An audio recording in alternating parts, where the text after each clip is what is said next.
মাথায় মালা পরিয়ে দিয়েছে। ছেলের আইসিএসসি পরীক্ষার জন্য 2 বছর সেরকম কোথাও ঘুরতে যেতে পারিনি। তা হঠাৎ করে 3-4 দিনের জন্য পুরী ঘুরে এলাম। তারপর পুরী থেকে এসেই মনে হচ্ছে কোথাও একটা যাব। কোথায় যাই? না, এবার বাবা বিশ্বনাথের কাছে যেতে ইচ্ছে করছে। মন চাইলেই তো হবে না, টিকিট পাওয়ার ব্যাপার। এখন ট্রেনের টিকিট সব ফুল। তাই ঠিক করলাম এক্সপ্রেস লাইন বাসে আমরা জার্নি করব। খুব এক্সাইটেড লাগছে, জীবনে প্রথম বাস জার্নি স্লিপার বাসে। যাই হোক, লাগেজপত্র গুটিয়ে নিয়ে সন্ধ্যায় 6টার মধ্যে পৌঁছে গেলাম করুণাময়ী বাস স্ট্যান্ডে। বাসটা বেশ সুন্দর লাগছে, কিন্তু জার্নি কতটা কমফোর্টেবল হবে তা বলতে পারছি না, কিন্তু বাসটাকে দেখে বেশ ভালো লেগেছে। এখন ঘড়িতে ঠিক 6:30। যারা যারা করুণাময়ী থেকে ওঠাচ্ছিল সেই সব যাত্রীরা উঠে যাওয়ার সঙ্গে সঙ্গেই করুণাময়ী থেকে বাস ছেড়ে দিল স্প্ল্যানেডের উদ্দেশ্যে। দেখতে দেখতে আমরা স্প্ল্যানেড পৌঁছে গেলাম। গাড়ি চলছে ঘন্টায় 80 কিলোমিটার বেগে, খুব বেশি জোরেও নয় আস্তেও নয়। এই বাসগুলোতে এখন স্পিড লিমিট 80 কিলোমিটারের মধ্যেই বেঁধে রাখা হয়েছে। এটা কিন্তু খুব ভালো একটা ঘটনা। এখন শীতের সময়, তাই রাতে খুব ঘন কুয়াশা। রাতে যতটা কম স্পিড লিমিট করে গাড়ি চালানো যায় ততটাই সকলের জন্য মঙ্গল। ডিনারের জন্য বাস এসে দাঁড়িয়ে পড়েছে আজাদ হিন্দ ধাবার সামনে। যারা যারা ডিনার করবে বলে ঠিক করেছে তারা ডিনার নিতে চলে গেছে, আর আমি নামলাম একটু ফ্রেশ হওয়ার জন্য, ওয়াশরুম যাব। আজকে সন্ধ্যের সময় বেরিয়ে পড়লাম বেনারসের উদ্দেশ্যে। তো আজকে ফ্লাইটেও যাব না, ট্রেনেও যাব না। কি করে যাব চলো তোমাদের দেখাচ্ছি। আজ যাব ভলভো বাসেতে। তো চলো আজকে জার্নিটা কেমন হচ্ছে সব তোমাদের সঙ্গে শেয়ার করব। সঙ্গে থাকো, দেখতে থাকো। চলো। যারা যারা ডিনার করার ছিল তারা ডিনার কমপ্লিট করে বাসে উঠে গেল। আমিও ফ্রেশ হয়ে গাড়িতে উঠে গেলাম। এবার বাস ছেড়ে দিল আমাদের গন্তব্যের উদ্দেশ্যে।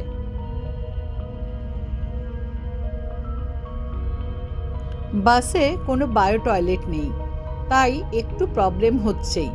তবুও বাস তাদের সময় মতন ঠিক জায়গায় স্টপেজগুলো দিচ্ছে, কিন্তু তৎসত্ত্বেও যারা একটু এজেড বা একটু ভারী মানুষ তাদের ওই নিচের সিট থেকে উঠতে একটু কষ্ট হচ্ছে। কলকাতা থেকে মোটামুটি এই যে 3টে রাজ্য পেরিয়ে এলাম, খুবই সুন্দর রাস্তা ছিল, কিন্তু বিহারের রাস্তা কিছুটা খারাপ, তাই গাড়ির গতি কিছুটা কমে গেছে। এখন প্রায় ভোর হতে চলেছে। আমরা এসে পৌঁছালাম বিহারের কুদ্রা জেলায়। চারিদিকে ভীষণ কুয়াশা, কিচ্ছু দেখা যাচ্ছে না। আর ওই যে দূর থেকে একটু লাইট দেখা যাচ্ছে, ওখানে একটা ছোট্ট চায়ের দোকান, তার পাশেই টয়লেট আছে। তো সবাই এখন ফ্রেশ হতে যাচ্ছে। ঘড়িতে এখন প্রায় ভোর 4টে বাজে। চারিদিকে ঘন কুয়াশা এখনও। আমরা এখনও চলেছি বিহারের ওপর দিয়ে। এখন আমরা এসে পৌঁছালাম বিহারের সাসারামে। আমরা পৌঁছে গেছি ইউপিতে। ইউপির কাছে লেহেরতারা বলে একটা জায়গা আছে, সেখানে আমাদের বাস নামিয়ে দিল। ওখান থেকে একটা ক্যাব ধরে আমরা চলে গেলাম আমাদের প্রাথমিক ডেস্টিনেশন প্রিন্স ডায়মন্ড হোটেল।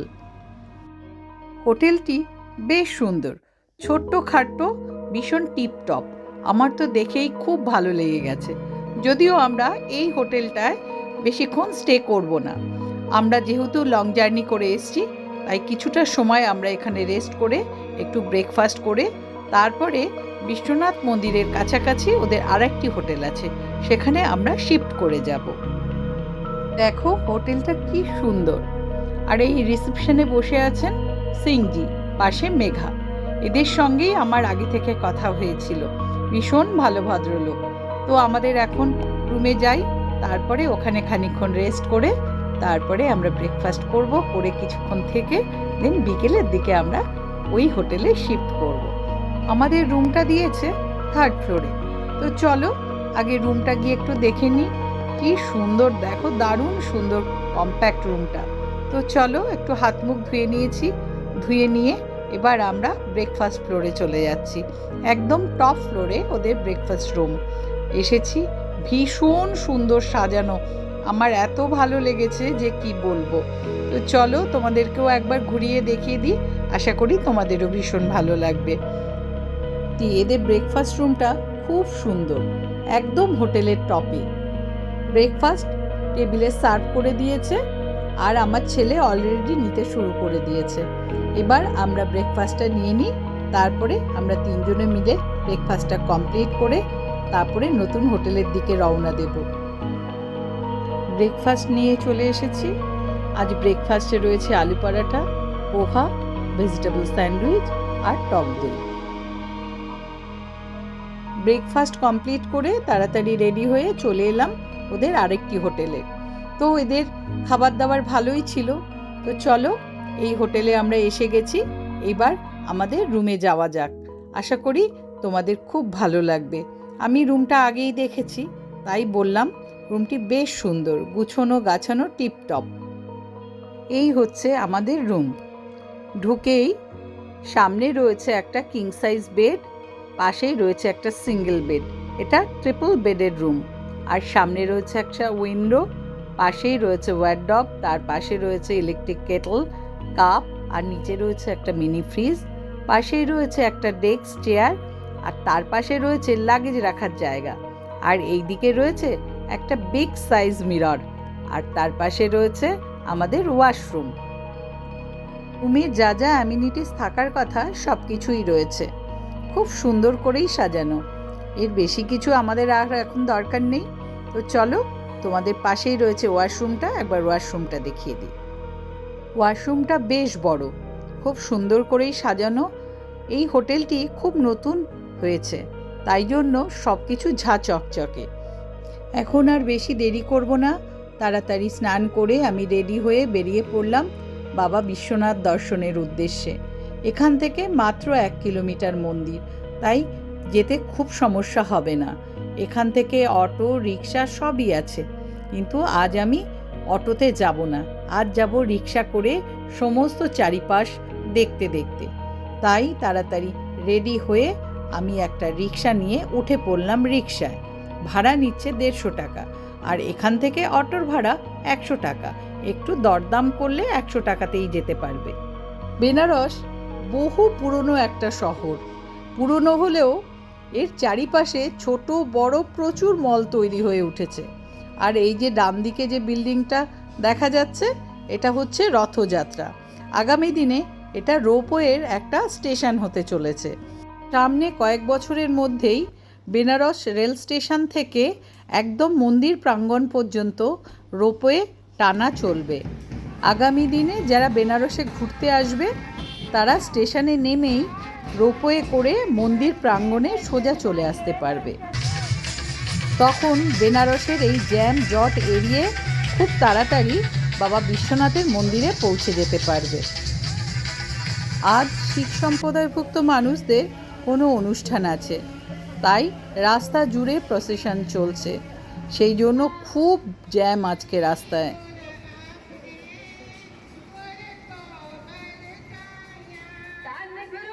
অনেকক্ষণ রিকশায় বসে বসে বোর হয়ে যাচ্ছিলাম। অবশেষে রাস্তা ফাঁকা হয়েছে।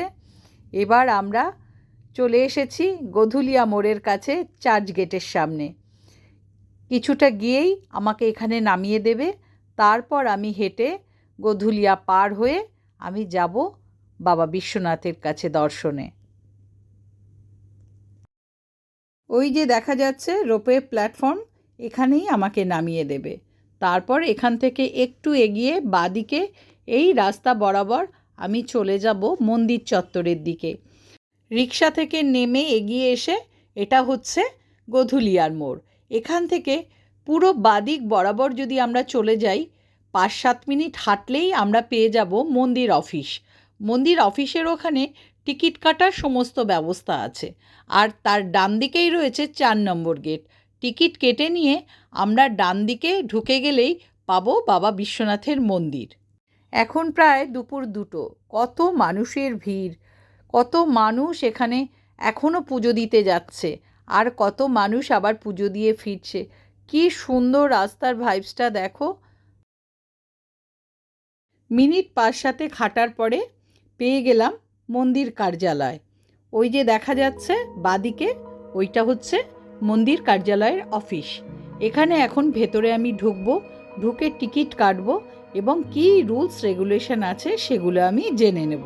তারপরে মন্দিরে আমি যাব পুজো দিতে।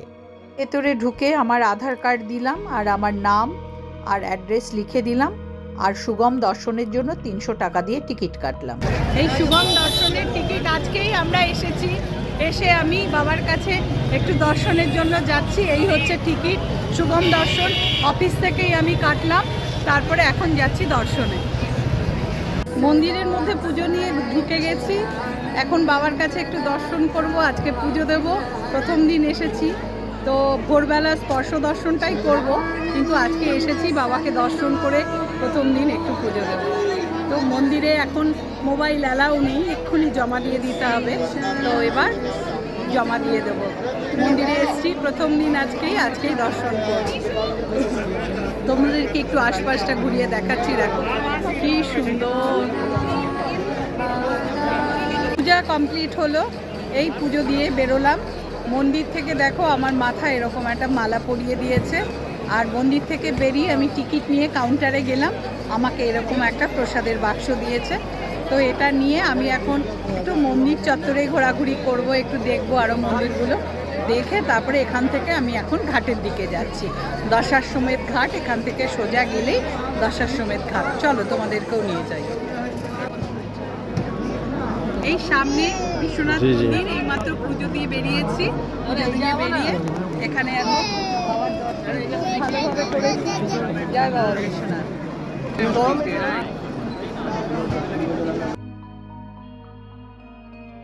এখন প্রায় সন্ধে হতে যায়, কি প্রচণ্ড ভিড়। এটা হচ্ছে জেনারেল লাইন, সুগম দর্শনে এতটা ভিড় থাকে না। তাই এখন বেশিরভাগ মানুষই সুগম দর্শনের টিকিট কেটে খুব অল্প সময়েই বাবাকে দর্শন করতে পারে।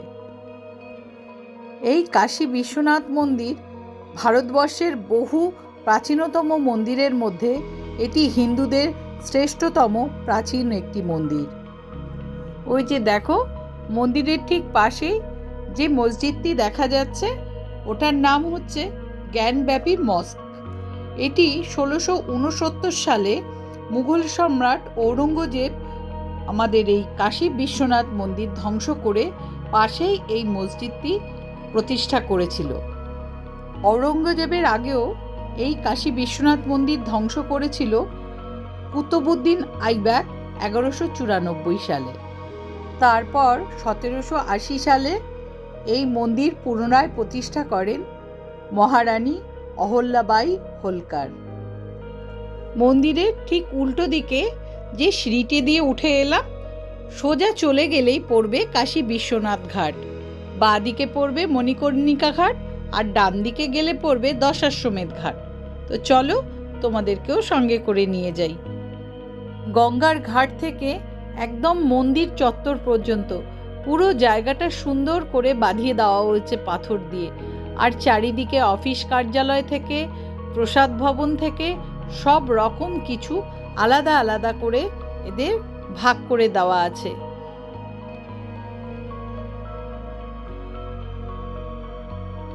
মন্দির থেকে গঙ্গার দিকে এগিয়ে আসতে অনেক সিঁড়ি ভেঙে তবে গঙ্গার ঘাটে নামতে পারবে। দেখো এখান থেকেই দাঁড়িয়ে দেখা যাচ্ছে গঙ্গার দৃশ্য। প্রতিদিন লাখে লাখে ভক্ত ছুটে আসছে দূর দূরান্ত থেকে বাবার কৃপা লাভের আশায়।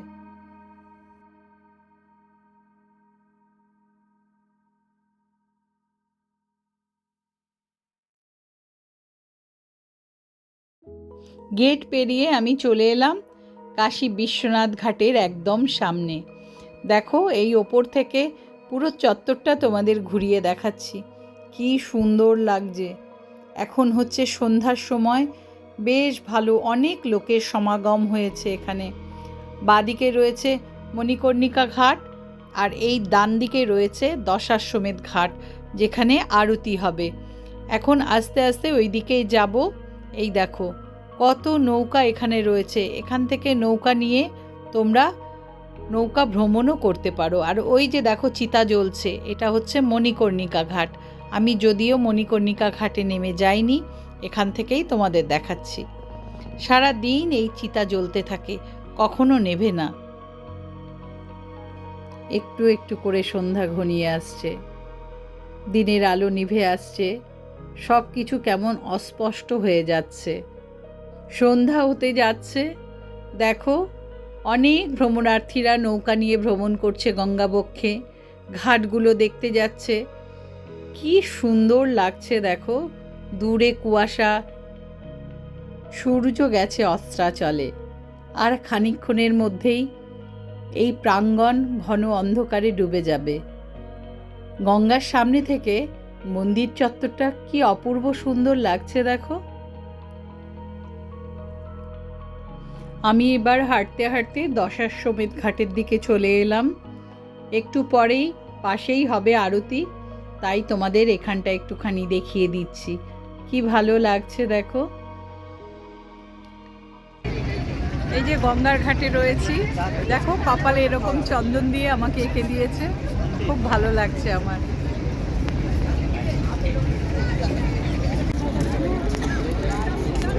দেখো গঙ্গার ঘাটে সব এরকম পর্ষা সাজিয়ে সবাই বসে আছে, সন্ধে হয়ে গেছে।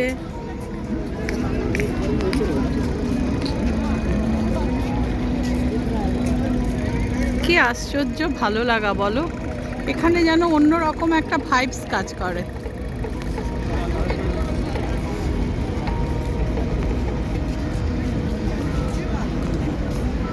এ হচ্ছে এই যে কাশির পেয়ারা, দেখো বিক্রি হচ্ছে, কি বড় বড় সাইজ দেখেছো। আমি দুখানা নিলাম এখান থেকে।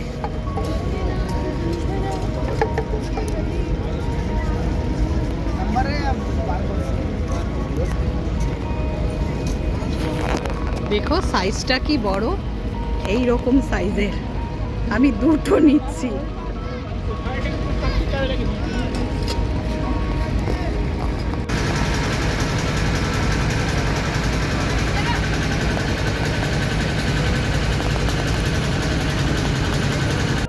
নৌকার ওপর থেকে আমি পুরো ঘাটের ছবি নিচ্ছি দেখো।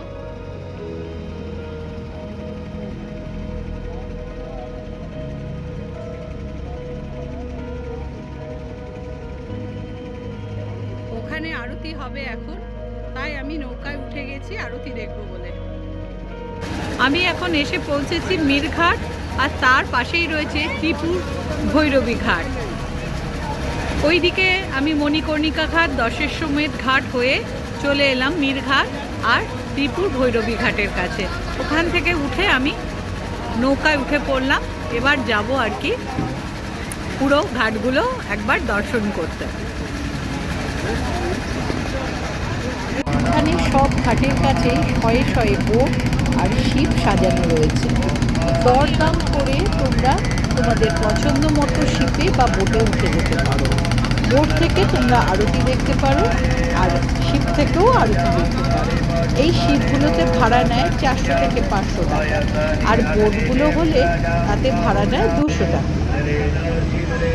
আমিও ভাড়া ঠিক করে শিপে উঠে বসে পড়েছি।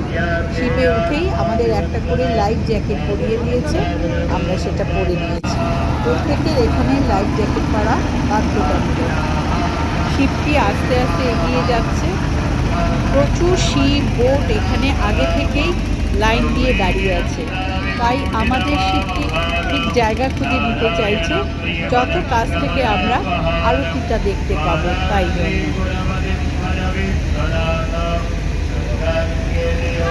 আরতির সময় হয়ে গেছে, সমস্ত ব্রাহ্মণেরা তাদের উপাচার নিয়ে তাদের জায়গা মতো এসে উপস্থিত হয়েছে।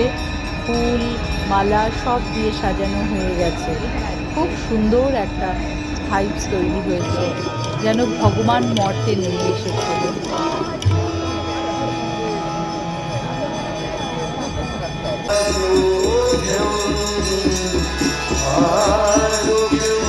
सुखरा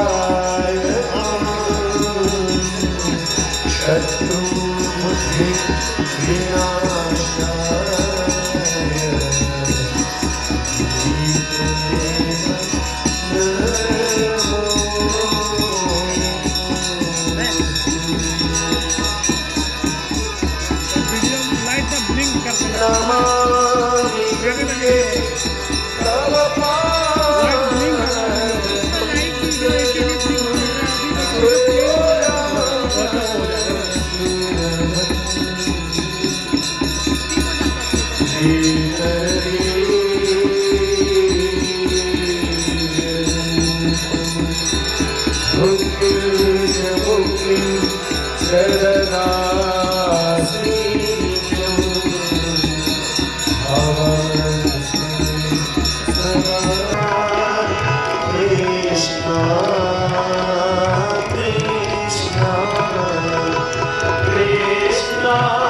Om Shanti Shanti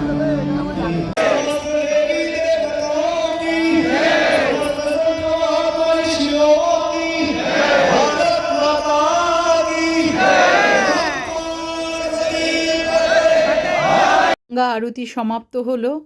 Har Har Mahadev, Har Har Mahadev, Har Har Mahadev. সকলের মঙ্গল করো বাবা বিশ্বনাথ।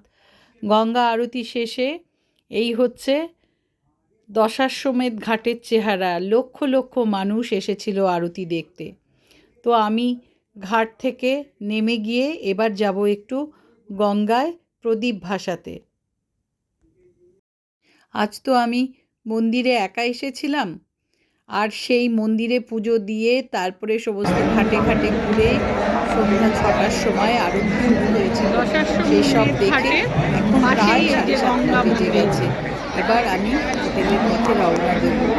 কেউ তো সঙ্গে নেই, সারাদিন খাওয়া নেই, দাওয়া নেই। চারিধারে দিন আমি যেভাবে মন করেছি গেস্ট হাউস আছে, শাড়ি ফ্যাক্টরি আছে। ভালো লাগলো আমার আজকে। দেখো, তো চলো আজকে আমি আর এদিকে পুজো সমস্ত কমপ্লিট করে এবার আমি এখান থেকে অটো একটা ফাঁড়ি রয়েছে, হোটেলে চলে এই আর কি।